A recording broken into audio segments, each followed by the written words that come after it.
Hello friends, welcome to minutes Kannada.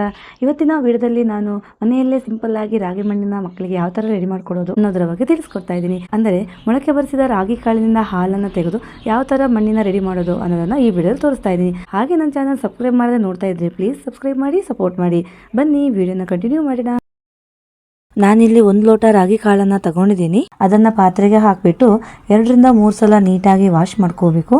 ಏನಾದರೂ ಧೂಳು ಕಸ ಕಡ್ಡಿ ಸೇರ್ಕೊಂಡಿದ್ರೆ ಹೋಗುತ್ತೆ. ನಾವು ಯಾವುದೇ ಫುಡ್ ರೆಡಿ ಮಾಡಬೇಕಾದ್ರೂ ಅಷ್ಟೇ, ದೊಡ್ಡವರಿಗಾಗಿರ್ಲಿ ಅಥವಾ ಮಕ್ಕಳಿಗಾಗಿರ್ಲಿ ನೀಟಾಗಿ ವಾಶ್ ಮಾಡಿ ಮಾಡಬೇಕು. ಸೊ ಅವಾಗಷ್ಟೇ ಎಲ್ಲರೂ ಹೆಲ್ದಿಯಿಂದ ಇರಕ್ಕೆ ಸಾಧ್ಯ. ಮಕ್ಕಳಿಗಂತೂ ಫುಡ್ ರೆಡಿ ಮಾಡಬೇಕಾದ್ರೆ ತುಂಬಾ ಕೇರ್ನಿಂದನೇ ಮಾಡಬೇಕು, ಯಾಕಂದ್ರೆ ಮಕ್ಕಳು ತುಂಬಾ ಸೆನ್ಸಿಟಿವ್ ಇರ್ತಾರೆ. ನೀಟಾಗಿ 2 ರಿಂದ 3 ಸಲ ವಾಶ್ ಆದ್ಮೇಲೆ ರಾಗಿ ಕಾಳಲ್ಲಿ ಸ್ವಲ್ಪ ಕಲ್ಲುಗಳು ಸೇರ್ಕೊಂಡಿರ್ತವೆ. ಹೀಗೆ ನೋಡಿದಾಗ ಗೊತ್ತಾಗೋದಿಲ್ಲ. ಒಂದು ಪಾತ್ರೆಯಿಂದ ಇನ್ನೊಂದು ಪಾತ್ರೆಗೆ ರಾಗಿ ಕಾಳನ್ನ ಸ್ವಲ್ಪನೇ ಹಾಕಬೇಕು. ಅವಾಗ ಲಾಸ್ಟ್ ಅಲ್ಲಿ ತಳದಲ್ಲಿ ಸ್ವಲ್ಪ ಕಲ್ಲುಗಳು ನೋಡ್ಲಿಕ್ಕೆ ಸಿಗ್ತದೆ. ತೋರಿಸ್ತೀನಿ ಬನ್ನಿ. ಮೊದಲು ರಾಗಿ ಕಾಳಿದ್ದ ಪಾತ್ರೆಗೆ ಸ್ವಲ್ಪ ನೀರನ್ನ ಹಾಕೊಂಡು ಇನ್ನೊಂದು ಪಾತ್ರೆಗೆ ನೀರ್ ಸಮೇತ ರಾಗಿ ಕಾಳನ್ನ ಸ್ವಲ್ಪನೇ ಹಾಕ್ತಾ ಬರಬೇಕು. ಸ್ವಲ್ಪ ನೀರನ್ನು ಹಾಕುತ್ತಾ ರಾಗಿ ಕಾಳನ್ನ ಇನ್ನೊಂದು ಪಾತ್ರೆಗೆ ಶಿಫ್ಟ್ ಮಾಡಿದಾಗ ಕೊನೆಯಲ್ಲಿ ಸಣ್ಣ ಸಣ್ಣ ಕಲ್ಲುಗಳು ಇರ್ತವೆ. ನೀಟಾಗಿ ಎಲ್ಲವನ್ನ ವಾಶ್ ಮಾಡ್ಕೋಬೇಕು. ಈ ತರ 2 ರಿಂದ 3 ಸಲ ಮಾಡಿದ್ರೆ ರಾಗಿ ಕಾಳು ಕ್ಲೀನ್ ಆಗುತ್ತೆ.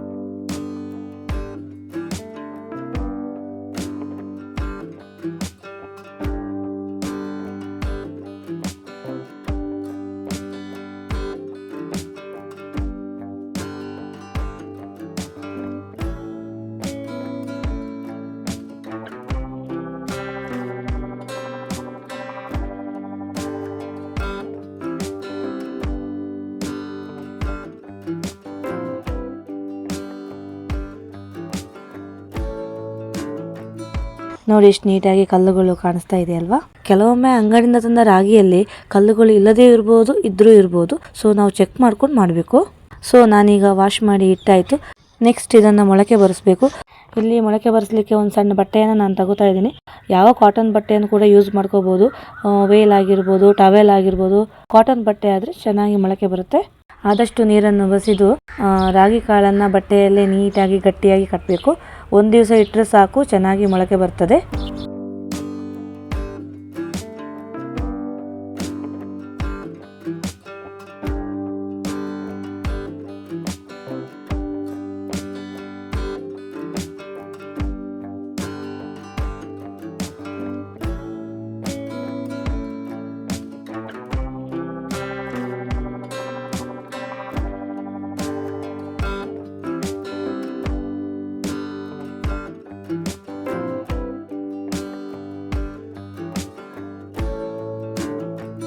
ರಾಗಿ ಕಾಳನ್ನ ಮೊಳಕೆ ಬರಿಸಲಿಕ್ಕೆ ಒಂದು ಕಡೆ ಇಟ್ಟಾಯ್ತು. ನೆಕ್ಸ್ಟ್ ನಾನು ಅರ್ಧ ಲೋಟ ಗೋಧಿಯನ್ನ ತಗೋತಾ ಇದ್ದೀನಿ. 10 ರಿಂದ 15 ಬಾದಾಮಿಯನ್ನು ಕೂಡ ತಗೋತಾ ಇದ್ದೀನಿ.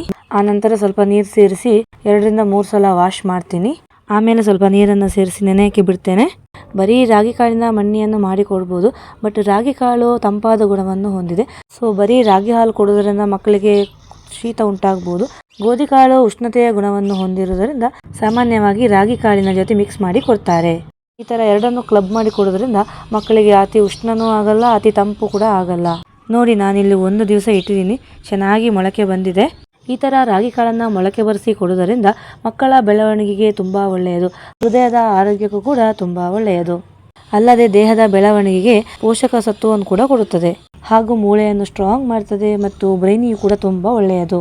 ಹೆಚ್ಚಾಗಿ ರಾಗಿ ಮಣ್ಣಿಯನ್ನ ಎಲ್ಲಾ ಮಕ್ಕಳು ಇಷ್ಟಪಟ್ಟು ತಿಂತಾರೆ ಹಾಗೂ ಚುರುಕಾಗಿ ಆಕ್ಟಿವ್ ಆಗಿ ಕೂಡ ಇರ್ತಾರೆ. ಹೆಚ್ಚಾಗಿ ಮಗುವಿಗೆ 6 ತಿಂಗಳು ತುಂಬಿದ ನಂತರ ಈ ರಾಗಿ ಮಣ್ಣಿಯನ್ನ ಕೊಡ್ಲಿಕ್ಕೆ ಸ್ಟಾರ್ಟ್ ಮಾಡ್ತಾರೆ. ಮಕ್ಕಳು ಎಷ್ಟು ವರ್ಷದವರೆಗೆ ತಿನ್ನಲು ಇಷ್ಟಪಡುತ್ತಾರೋ ಅಷ್ಟು ವರ್ಷದವರೆಗೆ ನಾವು ಮಾಡಿ ಕೊಡಬಹುದು. ನಾನಿಲ್ಲಿ ಇನ್ನೊಮ್ಮೆ ರಾಗಿ ಮತ್ತು ಗೋಧಿಯನ್ನ ವಾಶ್ ಮಾಡಿ ಮಿಕ್ಸಿಗೆ ಹಾಕ್ತಾ ಇದ್ದೀನಿ.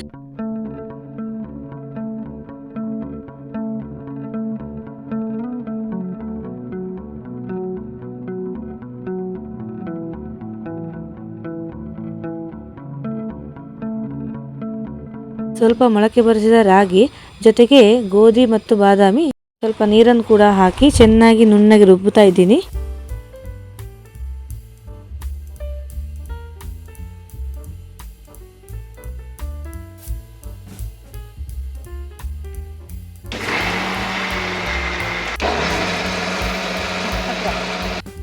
ಇಷ್ಟು ನುಣ್ಣಗೆ ಅರೆದ್ರೆ ಸಾಕು.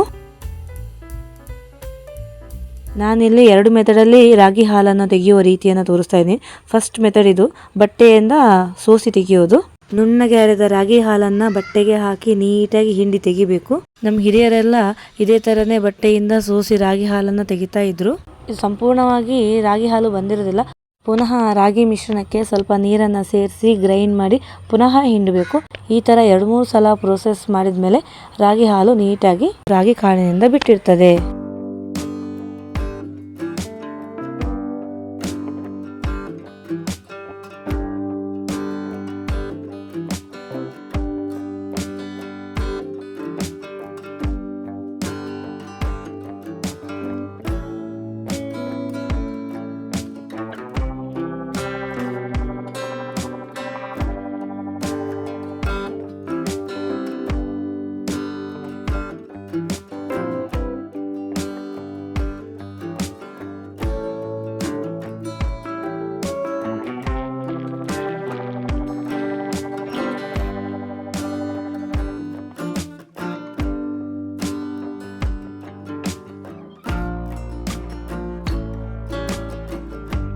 ಇದರಿಂದ 3 ಸಲ ರಾಗಿ ಹಾಲು ತೆಗೆದಿದ್ದೀನಿ. ಇದನ್ನ ದನ ಇದರ ಅಕ್ಕಚ್ಚಿಗೂ ಕೊಡ್ಬೋದು, ಇಲ್ಲ ಗಿಡಗಳಿಗೆ ಗೊಬ್ಬರವಾಗಿ ಕೂಡ ಯೂಸ್ ಮಾಡ್ಕೋಬಹುದು. ಇದೇ ತರ ಉಳಿದ ರಾಗಿ ಮತ್ತು ಗೋಧಿಯನ್ನ ಗ್ರೈಂಡ್ ಮಾಡಿ ಈ ತರ ಹಾಲು ತೆಗೆದ್ರೆ ಆಯ್ತು. ತೆಗೆದಿರುವ ರಾಗಿ ಹಾಲನ್ನ ಒಂದು ದೊಡ್ಡ ಪಾತ್ರೆಗೆ ಹಾಕಿ ಸೆಟ್ ಆಗಲಿಕ್ಕೆ ಒಂದು ಕಡೆ ಬಿಡ್ತಾ ಇದ್ದೀನಿ. ಸೊ ಈ ತರ ಮಾಡೋದ್ರಿಂದ ಏನಾಗುತ್ತೆ ಅಂದರೆ ದಪ್ಪನಾದ ರಾಗಿ ಹಾಲು ಪಾತ್ರೆಯ ತಳದಲ್ಲಿ ಉಳಿಯುತ್ತದೆ ಮತ್ತೆ ಮೇಲೆ ತಿಳಿ ನೀರು ಶೇಖರಣೆ ಆಗ್ತದೆ. ಇಲ್ಲಿ ನಾನು 2 ಗಂಟೆಗಳ ಕಾಲ ಪ್ಲೇಟ್ ಮುಚ್ಚಿ ಇಡ್ತೀನಿ.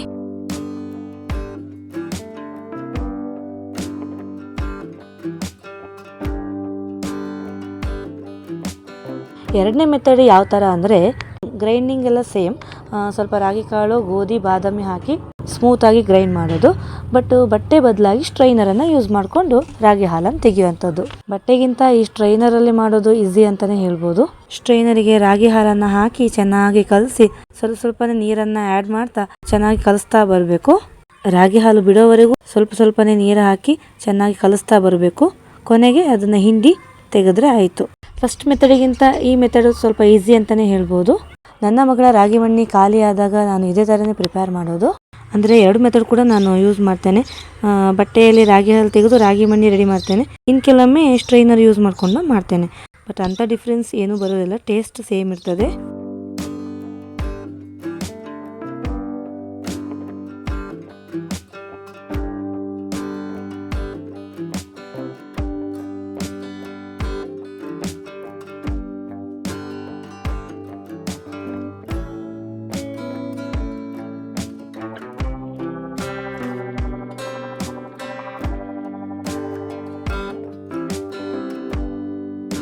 ರಾಗಿ ಹಾಲು ಪಾತ್ರೆಯಲ್ಲೇ ಇಟ್ಟು 2 ಅವರ್ಸ್ ಆದಮೇಲೆ ಆ ಪಾತ್ರೆಯ ಮೇಲ್ಭಾಗದಲ್ಲಿ ತಿಳಿ ನೀರು ನಿಂತಿರ್ತದೆ. ಸೊ ಅದನ್ನು ನಿಧಾನಕ್ಕೆ ಚೆಲ್ಲಬೇಕು. ಈ ಥರ ತಿಳಿ ನೀರು ತೆಗೆದ್ರೆ ದಪ್ಪನಾದ ರಾಗಿ ಹಾಲು ಸಿಗ್ತದೆ. ಬಿಸಿಲಿಗೆ ಬೇಗ ಡ್ರೈ ಕೂಡ ಆಗ್ತದೆ, ಇಲ್ಲಾಂದರೆ ತುಂಬ ಟೈಮನ್ನು ತೆಗೆದುಕೊಳ್ತದೆ.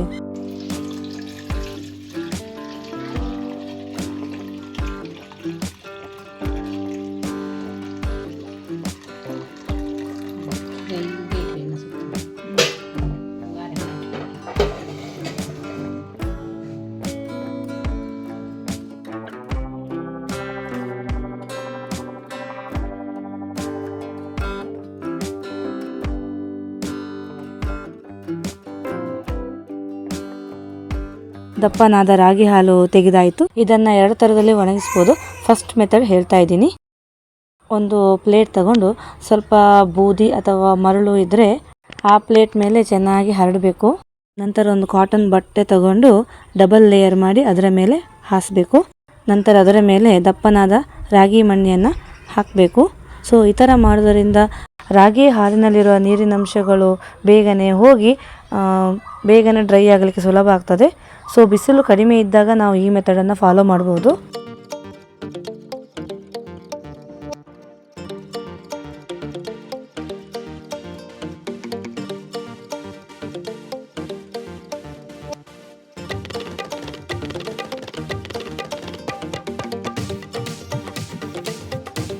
ಬಿಸಿಲಲ್ಲಿ 10 ರಿಂದ 15 ನಿಮಿಷ ಇಟ್ಟರೆ ಸಾಕು. ಅದರಲ್ಲಿರುವ ನೀರು ಆಲ್ಮೋಸ್ಟ್ ಹೋಗಿರ್ತದೆ. ಅದನ್ನು ಸರಿಯಾಗಿ ನೋಡಿದರೆ ಗೊತ್ತಾಗ್ತದೆ. ಒಂದು ಬದಿಯಿಂದ ಮಚ್ಚುತ್ತಾ ಬಂದರೆ ಒಂದಕ್ಕೊಂದು ಅಂಟುತ್ತದೆ, ಆವಾಗ ನೀರಿನ ಅಂಶ ಹೋಗಿದೆ ಅಂತ ತಿಳ್ಕೋಬಹುದು. ನಂತರ ನೀಟಾಗಿ ಉಂಡೆ ಮಾಡಿ ಪ್ಲೇಟಲ್ಲಿ ಒಣಗಿಸಿದ್ರೆ ಆಯಿತು. ನಾವು ಈ ಮೆಥಡಲ್ಲಿ ಒಣಗಿಸಿದ್ರೆ ಚೆನ್ನಾಗಿ ಬಿಸಿಲು ಇದ್ರೆ 2 days ಅಲ್ಲಿ ಈ ರಾಗಿ ಮಣ್ಣಿ ಪೌಡರ್ ರೆಡಿ ಆಗ್ತದೆ. ಈಗೆಲ್ಲ ರೆಡಿಮೇಡ್ ರಾಗಿ ಹುಡಿಗಳು ಡೈರೆಕ್ಟ್ ಆಗಿ ಅಂಗಡಿಯಲ್ಲೇ ಸಿಗ್ತವೆ. ಈಗ ಎಲ್ಲಾನು ಕೆಮಿಕಲ್ ಮಿಕ್ಸ್ ಆಗಿರೋದ್ರಿಂದ ಅಷ್ಟು ಪ್ಯೂರಿಟಿ ಇದೆ, ಪರಿಶುದ್ಧವಾಗಿದೆ ಅಂತ ಹೇಳಕ್ ಬರೋದಿಲ್ಲ. ಅದರ ಬದಲಾಗಿ ನಾವೇ ರಾಗಿ ಕಾಳನ್ನು ತಂದು ಹಾಲು ತೆಗೆದು ಮನೆಯಲ್ಲೇ ಈ ಥರ ರಾಗಿ ಮಣ್ಣಿ ರೆಡಿ ಮಾಡಿಕೊಂಡ್ರೆ ತುಂಬ ಪರಿಶುದ್ಧವಾಗಿ ಕೂಡ ಇರ್ತದೆ, ಆಗ ಹೆಲ್ದಿ ಕೂಡ ಆಗಿರ್ತದೆ.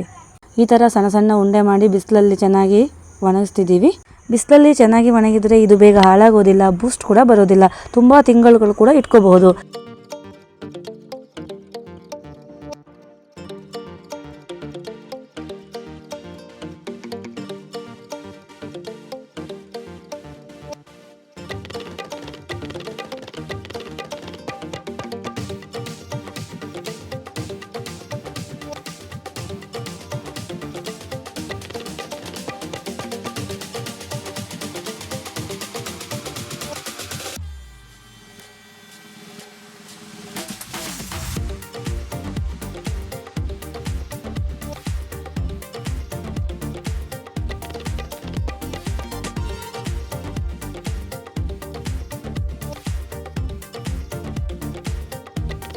ಇದು ಸೆಕೆಂಡ್ ಮೆಥಡ್.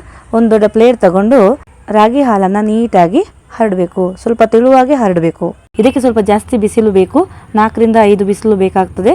ಬಟ್ ಇದು ಈಸಿ ಮೆಥಡ್, ಏನು ನೀರು ತೆಗೆಯೋದಿಲ್ಲ, ಉಂಡೆ ಮಾಡೋದು ಏನೂ ಇಲ್ಲ, ಡೈರೆಕ್ಟಾಗಿ ಹಾಕಿಟ್ರಾಯ್ತು. ಇದನ್ನು ಕೂಡ ಬಿಸಿಲಲ್ಲಿ ಚೆನ್ನಾಗಿ ಒಣಗಿಸಬೇಕು.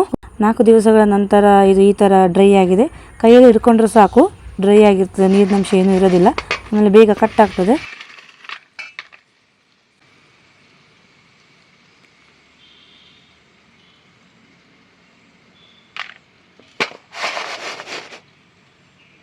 ಇದು ಫಸ್ಟ್ ನಾವು ಉಂಡೆ ಮಾಡಿ ಒಣಗಿಸಿಟ್ಟಿರೋದು, 2 ಬಿಸಿಲಲ್ಲಿ ಅಷ್ಟೇ ಇಟ್ಟಿದ್ದು. ಇದು ಕೂಡ ಚೆನ್ನಾಗಿ ಡ್ರೈ ಆಗಿದೆ.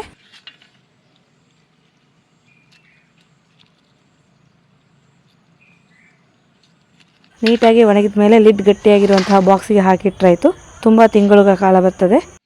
ಈಗ ರಾಗಿ ಮಣ್ಣಿಯನ್ನು ನಾನು ಯಾವ ಥರ ಪ್ರಿಪೇರ್ ಮಾಡ್ತೀನಿ ಅನ್ನೋದನ್ನು ಶಾರ್ಟಾಗಿ ತೋರಿಸ್ತೀನಿ. ರಾಗಿ ಹಾಲಿನ ಪೀಸಸ್ 2 ಸಣ್ಣ ತಗೊಂಡಿದ್ದೀನಿ. ಸ್ವಲ್ಪ ಬೌಲಿಗೆ ನೀರು ಹಾಕಿ ಚೆನ್ನಾಗಿ ಕಲಿಸ್ತಾ ಇದ್ದೀನಿ. 1 ಸ್ಪೂನ್ ಬೆಲ್ಲ ಹಾಕ್ತೀನಿ. ನಿಮ್ಗೆ ಬೇಕಾದರೆ ಸಕ್ಕರೆ ಕೂಡ ತಗೋಬಹುದು. ನಂತರ ಮೀಡಿಯಂ ಫ್ಲೇಮಲ್ಲಿ ಕುದಿಸ್ತೀನಿ. ಸ್ವಲ್ಪ ಕುದಿ ಬಂದು ಗಟ್ಟಿ ಆಗ್ತಿದ್ದಾಗೆ ಸ್ವಲ್ಪ ಹಾಲನ್ನು ಸೇರಿಸ್ತೀನಿ. ಹಾಲು ಹಾಕಿ 2 ನಿಮಿಷ ಕುದಿಸಿದ ಮೇಲೆ ಗ್ಯಾಸ್ ಆಫ್ ಮಾಡ್ತೀನಿ. ಈಗ ಮಣ್ಣಿ ರೆಡಿ ಆಯಿತು. ತಣಿಸಿ ಆರಿಸಿದ ಮೇಲೆ ಇದನ್ನ ನನ್ನ ಮಗಳಿಗೆ ಕೊಡ್ತೀನಿ. ರಾಗಿ ಮಣ್ಣಿ ಫುಡ್ಡು ಪ್ರಿಪರೇಷನ್ ಸುಲಭ, ಬಟ್ ಆ ರಾಗಿ ಹಾಲು ತೆಗೆಯೋ ಪ್ರೋಸೆಸ್ ಇದೆಯಲ್ಲ ಸ್ವಲ್ಪ ಲಾಂಗ್ ಪ್ರೋಸೆಸ್ ಅಂತಲೇ ಹೇಳ್ಬೋದು, ಬಟ್ ಡಿಫಿಕಲ್ಟ್ ಅಂತೂ ಅಲ್ಲ. ಈ ಮಾಹಿತಿ ನಿಮಗೆ ಇಷ್ಟವಾಗಿದೆ ಅನ್ಕೋತೀನಿ. ಇಷ್ಟ ಆದರೆ ಲೈಕ್ ಮಾಡಿ, ಶೇರ್ ಮಾಡಿ, ಸಬ್ಸ್ಕ್ರೈಬ್ ಮಾಡಿ. Thank you.